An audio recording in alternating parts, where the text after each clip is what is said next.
इस बहुत ही भयंकर कहानी की शुरुआत होती है एक लाचार आदमी को दिखाते हुए जो किसी अनजान और काली गुफा के अंदर फंसा हुआ था। इस आदमी का नाम मिल्टन होता है, लेकिन पता नहीं क्यों किसी रीजन की वजह से ये अपने बारे में सब कुछ भूल गया है। अब उसे कुछ याद नहीं आता तो वो चलने की कोशिश करता है, लेकिन उसके हाथों और पैरों पर बहुत ही ज्यादा चोट लगी थी। जैसे ही वो अपना हाथ साइड में रखता है तो उसे वहां पर एक चाबी और एक लाइटर मिलता है। वो उसे लेकर रख ले रहा था क्योंकि आगे चलकर पता नहीं उसका कौन सी जरूरत पड़ जाए। अब यहाँ मिल्टन ने जब उस लाइटर को ऑन किया तो उसे अपने चारों तरफ कई सारे ह्यूमन स्केलेटन्स दिखाए जाते हैं, जिन्हें एक्सपीरियंस करके वो बहुत ही ज्यादा डर गया और वहां से भागने की कोशिश करने लगा।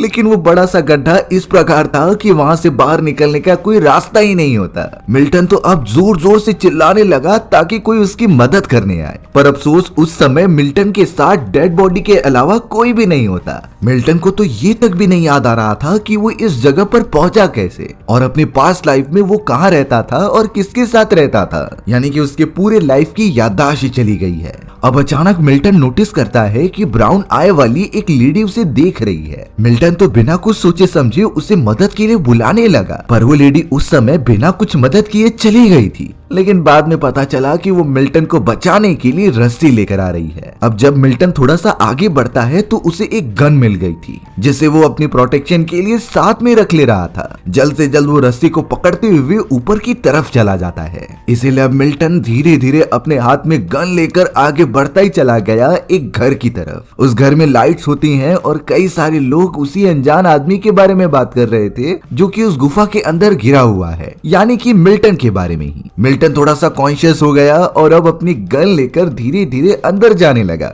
क्योंकि अगर कुछ खतरा होगा तो वो इस गन से अपनी प्रोटेक्शन कर सकता है। अब अचानक ल्यूकस नाम का आदमी शॉट गन लेकर मिल्टन के सामने खड़ा हो गया, क्योंकि उन्हें लग रहा था कि मिल्टन उन्हें चोट पहुंचा सकता है। देखते ही देखते वहां पर बाकी सारे लोग जमा हो जाते हैं जो कि ल्यूकस और इस घर में रहा करते थे। ल्यूकस तो नेथन से बार बार पूछता रहता है कि आखिर तुम कौन हो और यहाँ कैसे पहुंचे, पर मिल्टन को अपना नाम याद आ जाए वही बड़ी बात है। अब अचानक ल्यूकस के ग्रुप का नेथन नाम का एक आदमी पैरालाइज होने लगा और जमीन पर गिरकर उसकी बॉडी हिलने लग जाती है। शेरॉन नाम की दूसरी लेडी नेथन को बचाने के लिए आ गई और उसे तुरंत ही पानी पिलाती है। शायद नेथन जब भी कोई पैनिक कंडीशन दिखता था तो उसे दौरे पड़ने लग जाते और यही रीजन होता है कि उसकी देख रेख करनी पड़ती। उस जगह पर तो ब्राउन नाम की वो लेडी भी थी जिसने मिल्टन को रस्सी देकर गुफा से बाहर निकाला था। वो ब्राउन लेडी तो चाइनीज होती है जिसे कि इंग्लिश नहीं आती थी। माइकल नाम का एक आदमी सभी की आइडेंटिटी कार्ड लाकर टेबल पर रखता है। तब ल्यूकस बताने लगा कि हम सभी अपने बारे में कुछ नहीं जानते। हमने जब अपनी आंखें खोली तो इस घर के अंदर अपने आप को पाया, यानी कि उनकी भी हालत मिल्टन जैसी ही है। पर ल्यूकस और माइकल मिल्टन के ऊपर थोड़ा सा शक कर रहे थे, क्योंकि बाकी सभी ने अपनी आंखें इस घर के अंदर खोली और सिर्फ मिल्टन ही था जो गुफा के अंदर रिवाइव हुआ होता है। वो ब्राउन लेडी तो टेबल पर रखकर कुछ चाइनीज में लिखती जा रही थी। मिल्टन पूछता है कि आखिर ये क्या लिख रही है। तब जाकर ल्यूकस ने बताया कि ये बोल नहीं सकती, लेकिन ये जो भी महसूस करती है वो प्रॉपरली हमें लिखकर बताती थी। मिल्टन को थोड़ी सी राहत मिलती है कि एटलीस्ट लोगों के बीच में है। वो सभी लोग काफी परेशान थे कि आखिर ऐसा कौन सी शक्ति है जो उन्हें यहाँ पर लेकर आ गई और उन्हें अपनी लाइफ के बारे में कुछ भी नहीं याद होता। अब यहाँ सारी बातें होने के बाद ल्यूकस को अपने बॉडी के ऊपर खून के धब्बे दिखाई देते हैं। वो ये नहीं समझ पा रहा था, तभी ब्राउन लेडी उसे आकर कुछ इशारों में बताने की कोशिश करती है। शायद उस ब्राउन लेडी को कुछ पता था जो इन सभी को अंदाजा नहीं होता, बट वो कुछ बोल नहीं सकती थी और उसकी लैंग्वेज इन्हें समझ में नहीं आती, तो ल्यूकस ने उस लेडी के मैसेज को नजरअंदाज कर दिया। अब तो यहाँ पर माइकल को छानबीन करते दौरान एक ऐसा चैम्बर मिला होता है जिसके अंदर कई सारे वेपन्स रखे गए थे। ये सारे वेपन्स बहुत ही पुराने थे लेकिन काफी असरदार होते हैं। मिल्टन ने तो साफ साफ कह दिया था कि हमें एक एक वेपन ले लेना चाहिए, जिससे कि अगर कोई परेशानी आए तो हम अपनी प्रोटेक्शन कर सकते हैं। पर ल्यूकस कहने लगा कि ये वेपन सभी को देने की जरूरत नहीं, हम नीड के हिसाब से इस वेपन को डिस्ट्रीब्यूट करेंगे। तब तक हमें एक साथ मिलकर यहाँ सरवाइव करना है और आइडेंटिफाई करना है कि यहाँ से कैसे बाहर निकला जाए। हमें तो अब मिल्टन दिखाया जाता है जो अपने बॉडी पर लगी हुई चोटों के ऊपर फर्स्ट एड कर रहा था,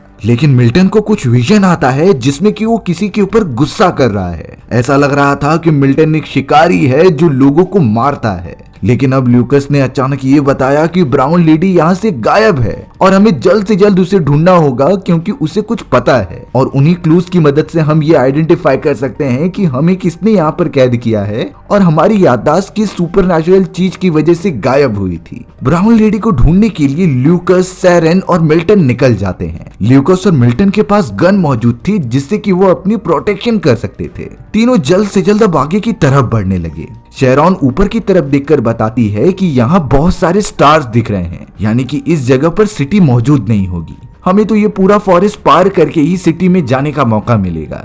बट उन्हें क्या पता था कि इस दुनिया में तो सिटी नाम की कोई चीज ही नहीं है। मिल्टन जब यहाँ पर उनके साथ आगे बढ़ रहा था तभी उसे कुछ विजन आते हैं और उन विजन के अंदर वो ये देखता है कि वो खुद ही एक इंसान को मारते हुए लेकर जा रहा था जिसके बॉडी पर सी हॉर्स का टैटू बना होता है। मिल्टन तो बहुत ही ज्यादा डर जाता है, इसीलिए वो इन चीजों के बारे में बाकी लोगों को नहीं बताता। पर अचानक उन्हें एक आदमी की डेड बॉडी दिखाई गई जिसे पेड़ से बांध करके रखा गया था। उसकी हालत बहुत बुरी होती है और वो ऑलमोस्ट मरने की कगार पर आ चुका है, लेकिन वो सब अब इसमें कर भी क्या सकते हैं, इसीलिए वो उसे छोड़कर आगे बढ़ने लगे। यहाँ घर की तरफ माइकल और नेथन कुछ जानकारी इकट्ठा करने की कोशिश कर रहे थे। नेथन जब लाइब्रेरी में जाकर एक बुक निकालता है तो वो ये चौंक गया कि उसे लैटिन भाषा आती है और वो बड़ी आसानी से उन बुक्स को पढ़ पा रहा था। माइकल भी यहाँ पर नोटिस करता है कि उसे गन चलाना बहुत अच्छे से आता है। जरूर वो अपने पास्ट लाइफ में सोल्जर होगा जिससे कि उसका निशाना इतना अच्छा है। नेथन जितनी भी किताबें निकाल रहा था वो हर एक लैंग्वेज पढ़ पा रहा होता है, जिससे कि अब वो दोनों अंदाजा लगाने लगी कि शायद ये घर नेथन का होगा और ये सारी किताबें नेथन की थी जो वो यहाँ पर कलेक्ट करके रखता था। उन सभी के पास अंदाजा लगाने के सिवाय और कोई रास्ता नहीं होता, इसीलिए वो ये कंटिन्यू करते हैं। अब यहाँ मिल्टन, ल्यूकस और शेरॉन को कुछ आवाजें आती हैं जिसका पीछा करते हुए वो एक पुराने घर के पास चले गए थे। उसके अंदर जाते ही उन्होंने देखा कि ब्राउन लेडी एक बहुत ही अजीब तरीके की लेडी को खाना खिला रही है और पूरी बॉडी पर काफी गहरे निशान होते हैं। जब वो सारे लोग घर के अंदर आए तभी वो ओल्ड लेडी मिल्टन को देखकर डरने लग जाती है। ऐसा लग रहा था कि मिल्टन ने ही ये सारी चीजें की हैं। फिर अब बहुत ही ज्यादा गुस्सा होकर ओल्ड लेडी मिल्टन के ऊपर हमला करने के लिए आने लगी और कहती है कि इसने मेरी डॉटर को मार दिया। अब किसी को कुछ समझ नहीं रहा होता, इसीलिए मिल्टन ने सेल्फ डिफेंस के लिए उस ओल्ड लेडी के सर पर वार किया और उसे मारकर वहीं बेहोश कर दिया। तभी शेरॉन की नजर एक सीसीटीवी कैमरा पर जाती है जिसकी लाइट ऑन थी, यानी कि कोई तो है जो उन सभी के ऊपर नजर रख रहा है और उन्हें यहाँ से बाहर निकलने का रास्ता जल्द से जल्द निकालना होगा। अब वापस यहाँ घर की तरफ आने के बाद मिल्टन के पास जो चाबियों का बंच होता है वो उसकी मदद से हर दरवाजे और लॉकर को खोलने की कोशिश कर रहा था। उसे लगता है कि शायद ये एग्जिट का दरवाजा है और उन्हें एक गेम के अंदर कैद करके रखा गया है। नेथन यहाँ मिल्टन के पास आकर उसे कुछ बताने लगा कि वो दोनों ही लैटिन भाषा जानते हैं, यानी इसका मतलब यही है कि उन दोनों की पहले पहचान थी, लेकिन याददाश्त चले जाने के कारण ये सब हो रहा है। सभी अब जल्द से जल्द रात गुजारते हैं और सुबह होने के बाद ल्यूकस गाइड कर रहा था कि हमें रिसोर्सेस इकट्ठा करने पड़ेंगे जिसकी मदद से हम यहाँ से बाहर निकल सके। तो ल्यूकस उन लोगों को चुनता है जो उसके साथ फॉरेस्ट के अंदर जाएंगे। माइकल भी उनके साथ जाना चाहता था और ये कहने लगा कि मेरा निशाना बहुत ही तेज है। वो तुरंत ही एक शॉटगन उठाता है और एक कप को ऊपर तरफ फेंकते हुए उसे निशाना लगाकर ब्लास्ट कर देता है, यानी कि सच में उसका निशाना बहुत अच्छा था।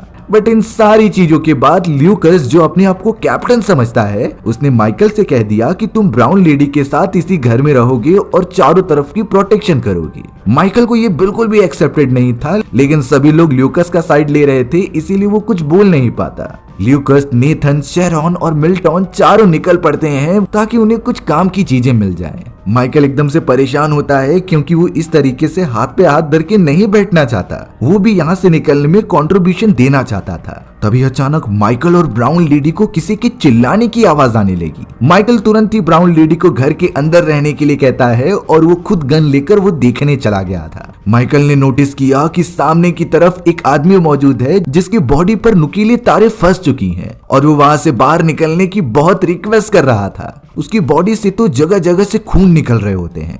अब माइकल उस लाचार आदमी की मदद करने के लिए पास में जाता है ताकि वो उसे तारों से निकाल सके।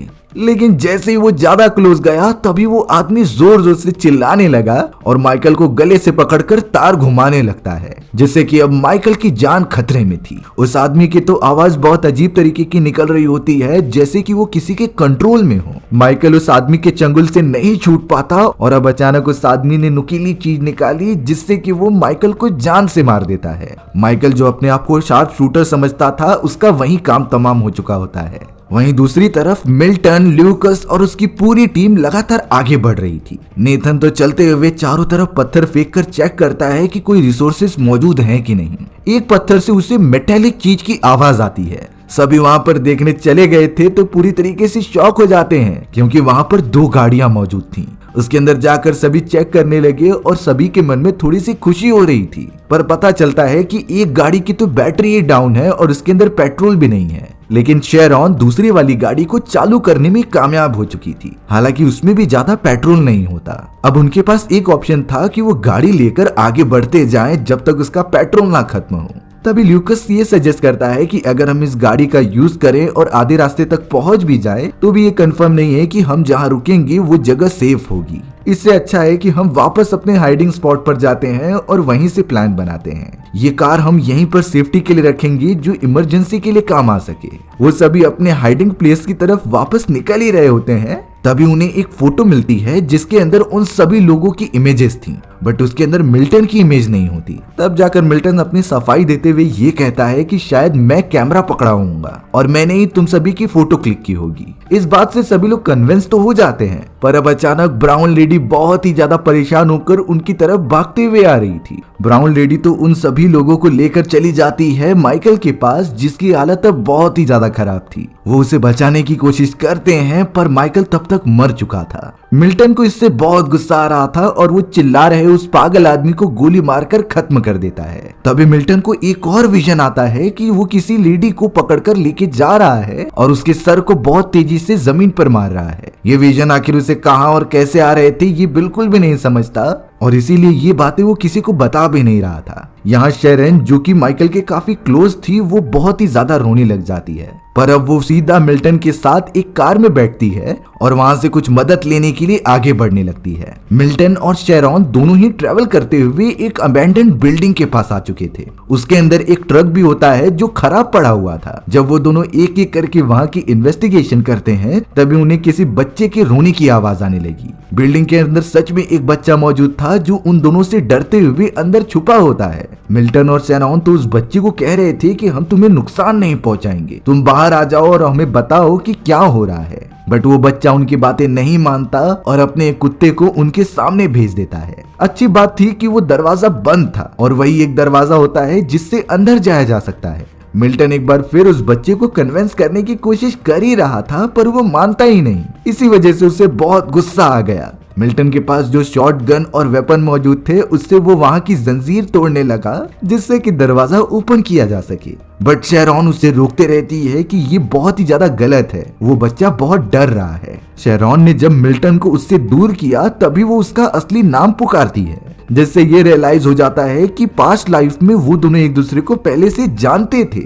अब तो मिल्टन को भी उसका नाम पता चल चुका होता है। अब उसी हाइडिंग एरिया में हमें ल्यूकस दिखाया जाता है, जिसे कि अब अजीब तरीके के विजन्स आने लगे थे। ल्यूकस ने अपने विजन में देखा कि उसे कोई मारने के लिए फॉरेस्ट के अंदर भाग रहा है और उसे पकड़ के जेल के अंदर बंद करने की कोशिश करता है। इन चीजों की वजह से ल्यूकस का दिमाग बहुत ही तेजी से दर्द देने लगा, पर उसे ये अंदाजा हो चुका था कि ये जो विजन उससे आ रहे हैं वो जरूर पास्ट लाइफ के होंगे, जिसके बारे में वो अभी सब कुछ भूल चुका है। बाद में उसे विजन के अंदर ब्राउन लेडी भी दिखाई जाती है जो उसका हाथ पकड़कर उसे संभाल रही थी। रियल लाइफ में भी ब्राउन लेडी वहां पर मौजूद होती है, जो कि ल्यूकस से रियलिटी पूछती है कि आखिर तुम्हें क्या हो रहा है, लेकिन ल्यूकस सिर्फ इतना कहता है कि मुझे छोड़कर मत जाओ। पर अब अचानक ल्यूकस ने ब्राउन लेडी का हाथ जोर से पकड़ना स्टार्ट कर दिया, जिससे कि उसे अब दर्द हो रहा होता है। ब्राउन लेडी ने नेथन से मदद की मांग की, जिससे कि वो तुरंत ही आकर उसे अलग कर रहा था। यहाँ ल्यूकस की तबीयत अब अचानक बिगड़ती चली गई। ब्राउन लेडी सिर्फ नेथन को इतना बता रही थी कि ल्यूकस ने अपने सपने के अंदर किसी जेल को देखा था जो कि हमारे घर के आसपास ही है।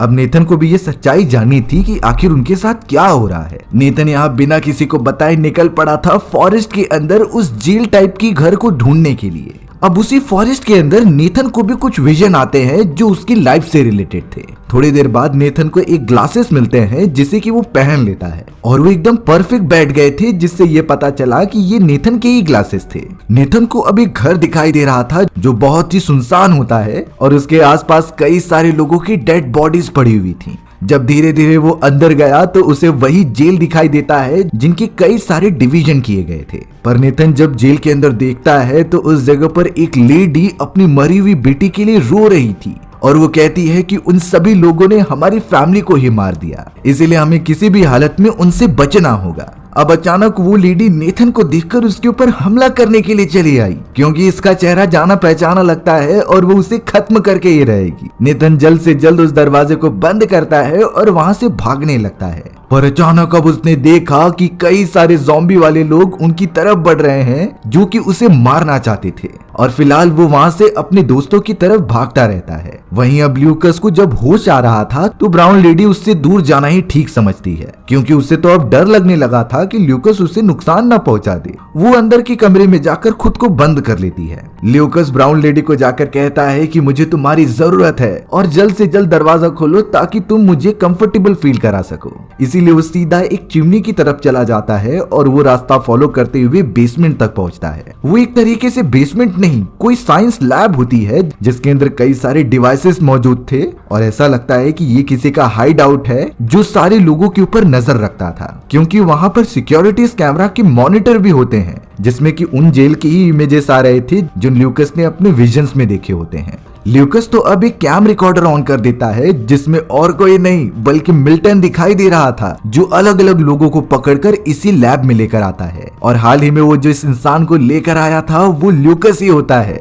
यानी मिल्टन ही था जो ल्यूकस को यहाँ पकड़कर लेकर आया था और उसके ऊपर अजीब तरीके के एक्सपेरिमेंट्स कर रहा था। वहीं दूसरी तरफ हमें मिल्टन और शेरॉन को दिखाया गया जो कि कार के अंदर बैठकर आगे बढ़ते जा रहे थे। वो एक दूसरे से डिस्कस करते हैं कि हमें अपने साथियों के साथ जल्द से जल्द यहाँ से निकलना होगा, नहीं तो हम एक लूप में फंस जाएंगे जो कभी बाहर ही नहीं निकल सकते। जैसे ही वो दोनों कार को एक ग्राउंड की तरफ लेकर आते हैं तो वहाँ कई सारे लोग थे जो कि पेड़ काट रहे होते हैं। मिल्टन को लगा कि वो उनसे जाकर बात करेगा तो सब ठीक हो जाएगा, बट अचानक जैसे ही वो सारे लोग उन्हें देखते हैं तो वो कुल्हाड़ी लेकर उन्हें मारने के लिए पीछे भागने लगे। मिल्टन और शेरॉन तो अपनी जान बचाकर सीधा कार के अंदर बैठते हैं, पर कार चालू नहीं हो रही थी, इसीलिए अब मिल्टन उस कार को पीछे से धक्का देता है जिससे वो चालू हो जाए, पर तब तक वो सारी खतरनाक लोग उसके पास आ चुके थे। बट मिल्टन और शेरॉन कैसे भी करके गाड़ी को चालू करते हैं और वहां से दूर निकल जाते हैं। उसी पेड़ के ठीक ऊपर कई सारी डेड बॉडीज लटकाई गई थी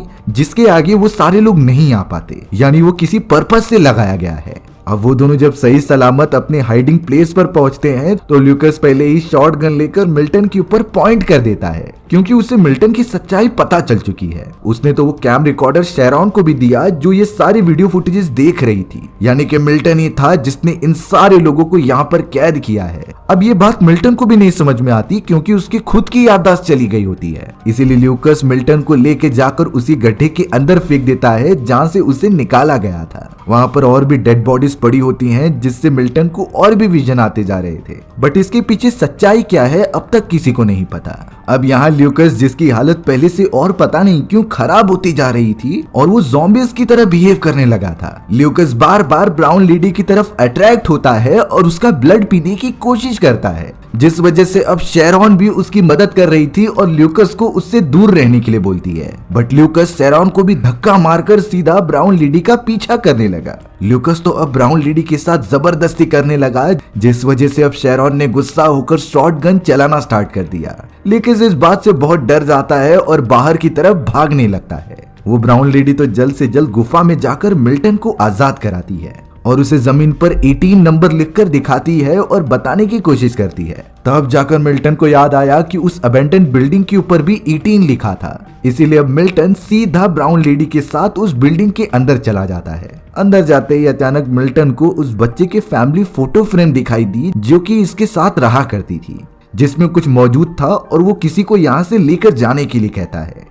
वहां पर तो मिल्टन ने 2 ज़ॉम्बीज को देखा और उसके ठीक नीचे एक चाबी गिरी हुई थी, इसलिए मिल्टन जब उसे लेने गया तभी वो ज़ॉम्बी उसे उठाकर खा लेती है और उसके ऊपर हमला करने चली आई। अच्छी बात हुई कि मिल्टन के पास शॉटगन थी और उससे उसने दोनों को ही मार दिया। वहाँ पर तो उसे एक मैप भी मिलता है जिसे वो बिना कुछ सोचे समझे फॉलो करने लगा। पर वो सीधा पहुंच गया था उन बच्चों और उसकी मदर के पास जो कि रिसोर्सेज जमा करके यहाँ से निकलने की प्लानिंग करते हैं। उस बच्चे की मदर मिल्टन के ऊपर पॉइंट आउट कर देती है जैसे वो उसे पहले से जानती थी, पर मिल्टन ने उन्हें साफ बताया कि मैं तुम्हें चोट नहीं पहुंचाना चाहता। बाद में ये रियलाइज हुआ कि वो सभी उसे एक बॉक्स देते हैं और वहां से निकल जाते हैं। मिल्टन जब उस बॉक्स को चेक करने गया तभी एक दूसरी गाड़ी उसकी कार से आकर टकरा जाती है। उस गाड़ी में और कोई नहीं बल्कि ल्यूकस था, जिसके ऊपर शायद इन्फेक्शन का असर हो चुका है और वो भी ज़ॉम्बी बनने लगा था। उसने तो अब मिल्टन के ऊपर हमला करना स्टार्ट किया और उसका गला दबाने लगा, पर मिल्टन किसी भी तरीके से अपने आप को छुड़ाता है और एक पत्थर की मदद से ल्यूकस के सर पर वार कर देता है। मिल्टन अब अपने होशो आवास में था और उस बॉक्स के अंदर जाकर चेक करता है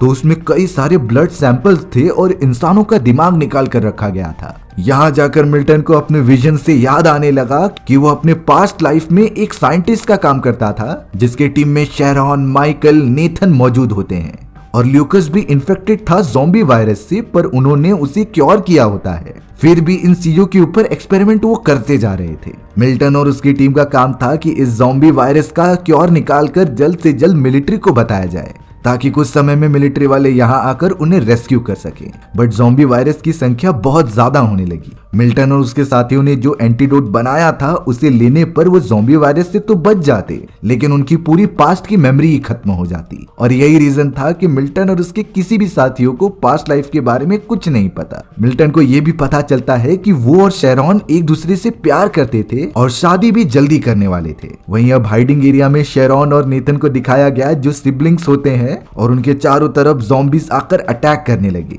वो यहाँ से बाहर नहीं निकल सकते, नहीं तो मारे जाएंगे। यहाँ शेरॉन को एक बात याद आती है कि वो ब्राउन लेडी सबसे इम्पोर्टेंट है क्योंकि उसके ऊपर ज़ॉम्बी वायरस का असर नहीं होता और उसके ब्लड से एंटीडोट बनाया जा सकता है। शेरॉन को ये बात मिल्टन को बतानी थी, इसीलिए उसने एक पेपर पर लिख दिया और बचने की कामना करने लगी। बट नेथन यहाँ अपनी बहन के लिए जान की कुर्बानी देता है और बाहर निकलकर सारे ज़ॉम्बीज को अपनी तरफ अट्रैक्ट करता है। इसी वजह से शेरॉन को भागने का मौका मिल गया और वो सीधा चलते हुए मिल्टन के पास आती है। बहुत सारे ज़ॉम्बीज उनके भी पीछे थे, इसीलिए मिल्टन शेरॉन के साथ गले लगता है और उसे लेकर वही गड्ढे के अंदर कूद जाता है जहां वो पहले मौजूद था। उन्होंने अपने बॉडी के अंदर वही क्योर वाला एंटीडोट लगा दिया जिसे कि मिल्टन ने बॉक्स में से लिया था, यानी कि अब फिर से वो सारी चीजें भूल चुके हैं। अब यहाँ बहुत सारा समय बीत गया था जिसके बाद मिल्टन आंखें खोलता है, लेकिन शेरॉन वहीं मर चुकी थी। शेरॉन द्वारा लिखा गया लेटर कि ब्राउन लेडी के अंदर ही एंटीडोट है, बट मिल्टन उस लेटर को नहीं देखता और ब्राउन लेडी उसे बाहर निकालती है। दोनों जब आगे बढ़ रहे थे तो इंसानों की डेड बॉडी का एक बहुत ही बड़ा ढेर उनके सामने होता है, यानी आधे से ज्यादा इंसानियत इस वायरस के कारण खत्म हो चुकी है और वो उन गिने चुने लोगों में से थे जो सरवाइव कर रहे हैं।